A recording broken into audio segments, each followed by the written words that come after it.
Parshas Shekelim is when we start to think about Pesach.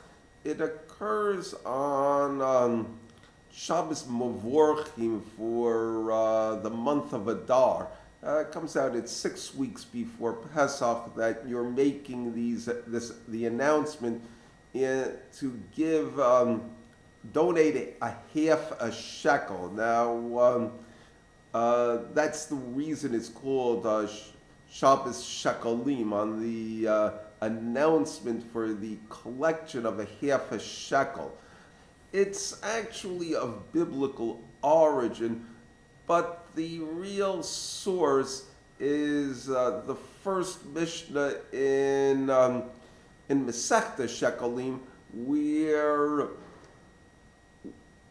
it says that you make an announcement to collect a half a shekel to fix up the roads, and it actually talks about kilayim, which is forbidden mixtures in fields, but it's more a case of overgrown fields, also fixing up the mikvahs.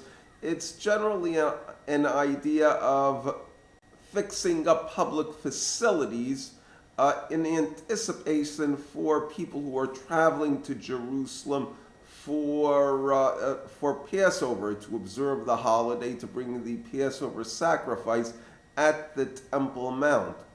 However, it also includes all general fixing up that needs to be done from time to time, or especially on an annual basis. The mitzvah only is in effect, according to the Rambam, when the temple is standing. That's his opinion, and that's the prevailing point of view. Nevertheless, there is at least a strong custom to donate what is three half shekels on Purim.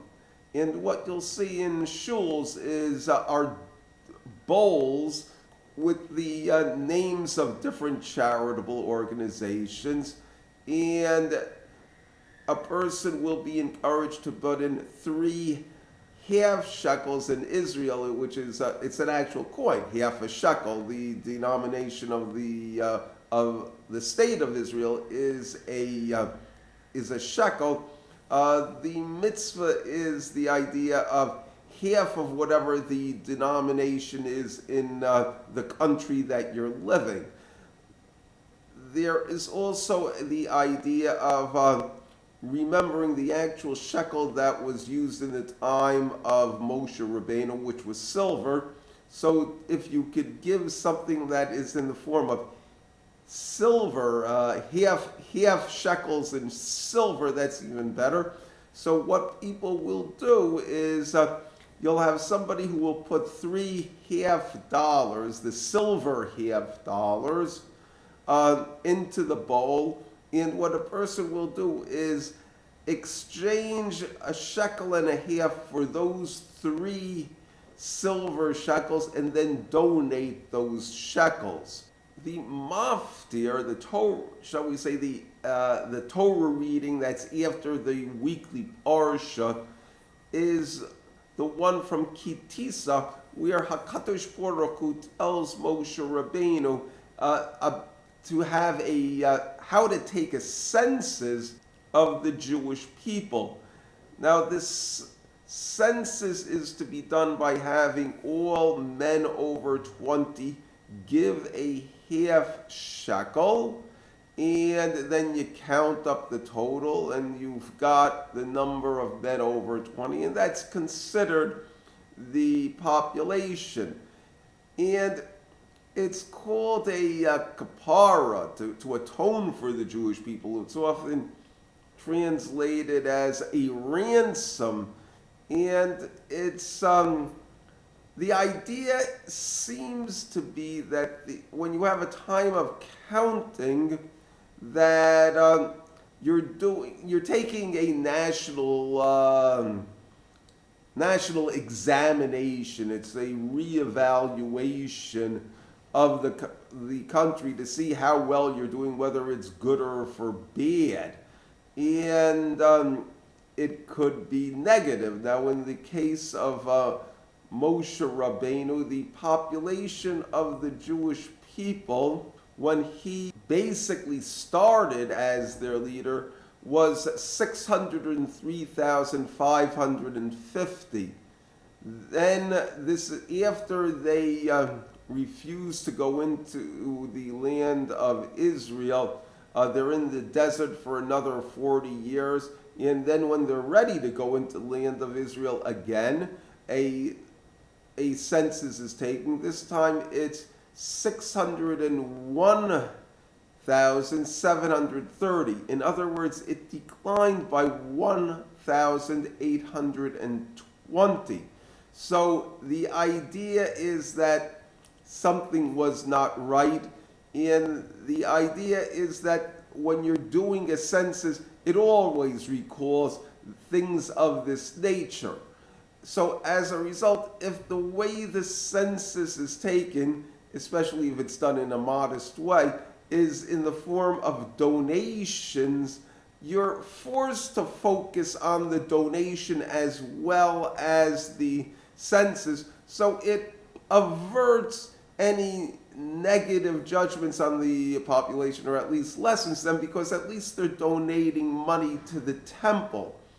Now, the book of Nehemiah talks about when the Jews returned to Israel, and he says that they accepted upon themselves the obligation to make an annual contribution to pay for basically the community sacrifices and all of the work in the temple of Hashem.